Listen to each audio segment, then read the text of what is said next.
အားလုံးမင်္ဂလာပါခင်ဗျာကျွန်တော်ကျော်စိုးပါပြီးကျွန်တော်လည်းပြီးခဲ့ရက်ကငလင်တန်းမှာကျွန်တော်လည်းပါသွားပါတယ်တိုးတော့လည်းပဲကျွန်တော်ကဒါမိသားစုဝင်တွေမဆုံးရှုံးဘူးကျွန်တော်ရဲ့လုပ်ဖို့ကံဘက်တွေမဆုံးရှုံးဘူးအဲ့တော့ဒါကတော့ကျွန်တော်တို့ကောင်းတဲ့အချက်တွေပေါ့အဲ့တော့ကျွန်တော်တို့ဒီရုံးလုပ်ငန်းတုံးပစ္စည်းအချို့တော့ဒီထိခိုက်မှုတော့ရှိတာပေါ့ဒီလောက်ပါပဲထို့တူပါပဲကျွန်တော်တို့ဒီငလင်ဘေးမှာကျွန်တော်တို့ရဲ့မိတ်ဆွေတွေကျွန်တော်တို့ရဲ့နိုင်ငံသားတွေတည်ဆုံးခဲ့ရတယ်များစွာထိခိုက်ဒဏ်ရာရခဲ့ရတယ်သူတို့ရဲ့ပိုင်ဆိုင်မှုတွေများစွာဆုံးရှုံးခဲ့ရတယ်ပြီးတော့ကျွန်တော်တို့ရဲ့ဒါကျွန်တော်တို့ရှေ့အောင်စေဒီပထိုးတွေများစွာပျက်စီးဆုံးရှုံးရတယ်အလားတူပါပဲဒါဆရာတော်တန်ဃာတော်တွေများစွာလဲကျွန်တော်တို့ဒါပြန်လည်တော်မူခဲ့ရတယ်ဒီငလင်ဘေးကတော့ကျွန်တော်နိုင်ငံတော်ကြီးမားတဲ့ဆုံးရှုံးမှုကြီးဖြစ်ပါတယ်ကျွန်တော်တို့ဒီဟာကတော့ဒီကာလာဒုံနဲ့ပြန်လည်ထူထောင်ရတော့ကျွန်တော်တို့ကာလာဒုံနဲ့မရပါဘူးအဲ့တော့ကာလာရှည်မှာပါကာလာရှည်အနေထားနဲ့ဆက်သွားမယ်အနေထားပါပဲဘာကြောင့်လဲဆိုတော့ဒီငလင်ရဲ့ဒါထိခိုက်မှုကဧရိယာကတော်တော်ကျဲပါတယ်အဲ့တော့ကျွန်တော်တို့တရင်ဖြစ်စဉ်ကိုပဲစပြီးတင်ပြပေးချင်ပါတယ်ဒါကတော့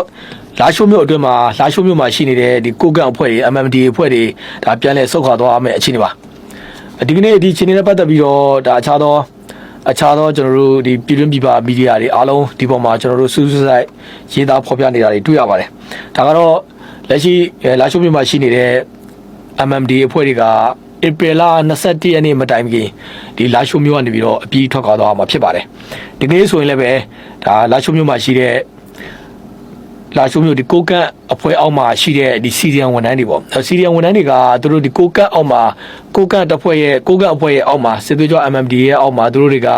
ကဒါဝင်ပြီးတော့လုတ်ကင်နေပေါ့ဗျာဒီနေ့အပြင်ဒီစီရီယန်နဲ့ပတ်သက်ရင် MMD ကပြန်ပြီးတော့သူတို့အလုပ်ပြန်ခန့်တယ်ပေါ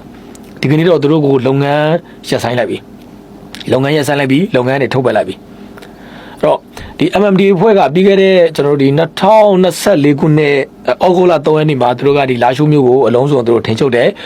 ်ပြီးတဲ့နောက်ပိုင်းမှာ MMD ကဒီလာရှိုးမြို့ပြန်လဲလက်ပတ်ရေးအတွက်သူတို့ရဲ့အုပ်ချုပ်ရေးရန်တရားကိုသူတို့ထူထောင်တဲ့အခါမှာလိုအပ်တဲ့ကျွန်တော်တို့ဒီဝန်ထမ်းအင်အားပေါ့ဝန်ထမ်းအင်အားကိုသူတို့ကဒီ ဒီ NUG အဖွဲ့ထက်ကနေသူတောင်းတဲ့အခါမှာ NUG အဖွဲ့ကဒီသူတို့အောက်မှာဆင်းရှိတဲ့ CDN တွေကိုဒီလာရှိုးမြို့မှာပြန်ပြီးနေရာချတယ်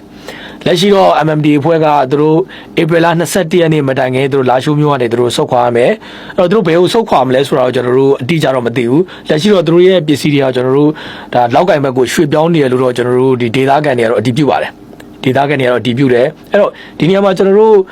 ဆက်ပြီးစဉ်းစားဖို့ရှိတာကဒီ MMD အောက်မှာရှိတဲ့ဒီရခိုင်ကျမ်းမာရေးဝန်ထမ်းတွေပေါ့စီရီယန်ဝန်ထမ်းတွေသူတို့ရဲ့အနာဂတ်ပဲဆက်သွားမလဲပေါ့သူတို့ကဒီ MMD အဖွဲ့ရှိတဲ့နေရာကိုသွားပြီးလိုက်မှာလားသို့မဟုတ်သူတို့ဘယ်ကိုသွားမလဲနောက်တစ်ခုကတော့ကျွန်တော်တို့ဒီ MMD ရဲ့အုပ်ချုပ်ရေးရန်တရားတွေမှာရှိနေတဲ့အဖွဲ့တွေပါပြီးရင်ကျွန်တော် MMD ရဲ့ဒီသူတို့ရဲ့ဒီရဲတပ်ဖွဲ့ပေါ့ဗျာသူတို့ကအဲ့မှာရှိနေတဲ့ဒါဒီစီရီယန်တွေလောက်ကောင်တွေသူတို့ရဲ့အနာဂတ်ဘာမှဆက်ရှိမလဲပေါ့သူတို့ကတော့ဘယ်လိုပဲဖြစ်ဖြစ်ကျွန်တော်တို့ဒီတက်မတော်ကလာရှိုးမြို့ကိုပြန်ပြီးဝင်ရောက်လာပြီဆိုရင်တော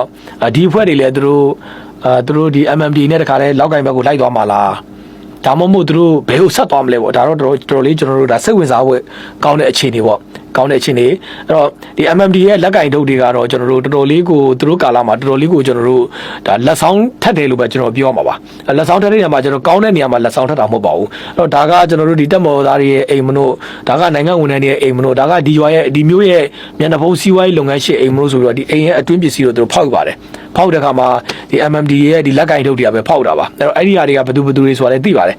ဒါတွေလည်းကျွန်တော်တို့ဒါဘာတွေဆက်ဖြစ်မလဲပေါ့ဒါတော့ကျွန်တော်တွေးစရာပေါ့ဒါကတော့တွေးစရာဖြစ်ပါတယ်ပြီးခဲ့တဲ့ကျွန်တော်တို့ဒီတက်မတော်နဲ့အခမ်းအနားမှာ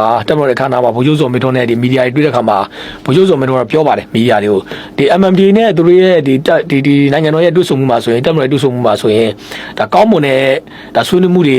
ရှိတယ်အောင်မြင်မှုတွေရှိတယ်လို့ပြောခဲ့ပါတယ်အဲဒီရဲ့တက်ရောက်မှုအနေနဲ့ဒါဒ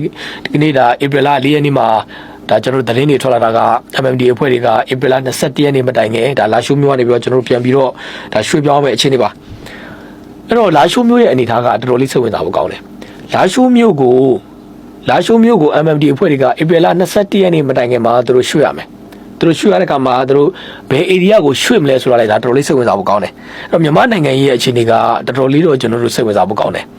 ရှမ်းပြည်နယ်မြောက်ပိုင်းရဲ့အခြေအနေကကျွန်တော်တို့နောက်ွယ်ရနေတရုတ်မရက်တည်ရင်ဘာမှလုပ်လို့မရပါဘူးကျွန်တော်ရှမ်းပြည်နယ်မြောက်ပိုင်းမှာဖြစ်ခဲ့တဲ့10-20ခုပထမလိုင်းဒုတိယလိုင်းတွေမှာနောက်ွယ်ရနေကျွန်တော်တို့ဒါတရုတ်နိုင်ငံရှိခဲ့ပါတယ်ကြိုက်သည်ဖြစ်စေမကြိုက်သည်ဖြစ်စေဒါအမှန်တရားပါ တရုတ်ရှိခဲ့ပါတယ်လက်ရှိလဲကျွန်တော်တို့လက်ရှိလဲဒီလက်ရှိအရွေတွေကလည်းဒါတရုတ်ရှိပါတယ်တရုတ်ကလည်းဒါသူတို့ရဲ့နိုင်ငံတော်အစစ်စီမံကိန်းကြီးဖြစ်တဲ့မြန်မာနိုင်ငံကိုကျွန်တော်တို့မူဆဲပေါ့ဗျာမူဆဲနဲ့သူတို့လမ်းကြောင်းတွေဝင်မယ်ရှမ်းပြည်နယ်မြောက်ပိုင်းဒါရှမ်းပြည်နယ်မြောက်ပိုင်းပေါ့ဗျာတရုတ်နယ်စပ်မူဆဲကနေစမယ်အဲဒီလက်ရှိကျွန်တော်တို့ဒီရှမ်းမြောက်လမ်းကြီးအတိုင်းမန္တလေးကိုဝင်မယ်မန္တလေးကကြောက်ဖြူကိုဆင်းမယ်အဲ့ဒီကားလမ်းရထားလမ်းစီမံကိန်းရှိတယ်အဲ့ဒီကားလမ်းရထားလမ်းစီမံကိန်းစဖို့အတွက်ကကျွန်တော်တို့ရှမ်းမြောက်ဒေသမှာကျွန်တော်တို့ဒါနေမြေတည်ငြိမ်မှုလိုတယ်အဲ့တော့လက်ရှိနိုင်ငံတော်ဘက်မှာလည်းကျွန်တော်ကီးတွေရှိတယ်နိုင်ငံတော်ဘက်ကလည်းကီးရှိတယ်ဒီအဖွဲ့တွေရှိရင်သူစီမံကိန်းဆက်မလုပ်ဘူးတဘောကကျွန်တော်နားလဲရတာအဲ့တော့ MMD ကလည်းကျွန်တော်တရုတ်ကိုမလွန်ဆန်နိုင်ဘူးမလွန်ဆန်နိုင်တဲ့အတွက်တရုတ်ကလည်းသူ့အကျိုးစီးပွားသူကြည့်မှာပဲသူ့အကျိုးစီးပွားသူကြည့်တဲ့အခါကျတော့ဒီအကျိုးဆက်တွေကဒီလိုဖြစ်လာတာပေါ့အဲ့တော့ဒီမှာကျွန်တော်ဆက်ပြီးစဉ်းစားစရာကောင်းတာကလက်ရှိဒီလာရှိုးမြို့ပေါ်မှာ PDF တွေရှိတယ်လာရှိုးမြို့ကိုတိုက်ခဲ့စဉ်ကလည်း PDF တွေပါတယ်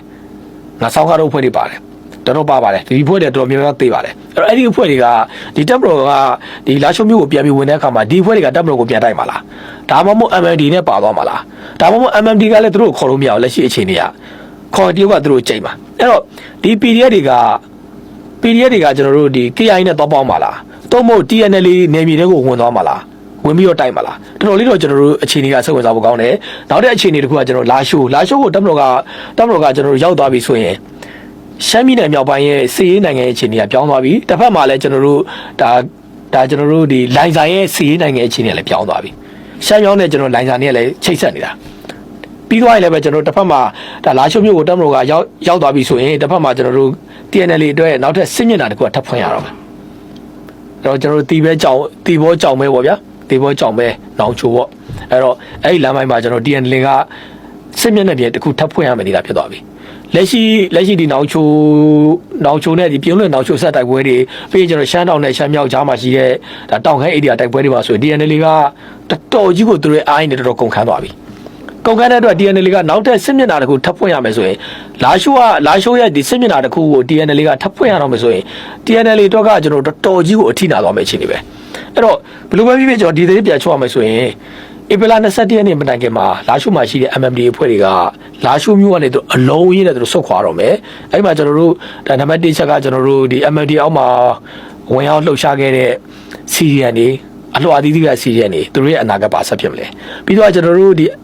MMD ရှိစဉ်ကာလကလက်ဆောင်ထပ်ခဲ့တဲ့ကျွန်တပေါက်တွေဖြစ်ခဲ့တဲ့ဒီအမျိုးဘွားတို့ကျွန်တော်တို့ဒီ NLD အတိုင်းဝိုင်းပေါ့ဗျာရခိုင် NLD အတိုင်းဝိုင်းနေနဲ့ဆက်တဲ့အဖွဲ့တွေသူတို့ရဲ့အနာဂတ်ပါဆက်ဖြစ်မလဲပြီးတော့ကျွန်တော်တို့ဒါ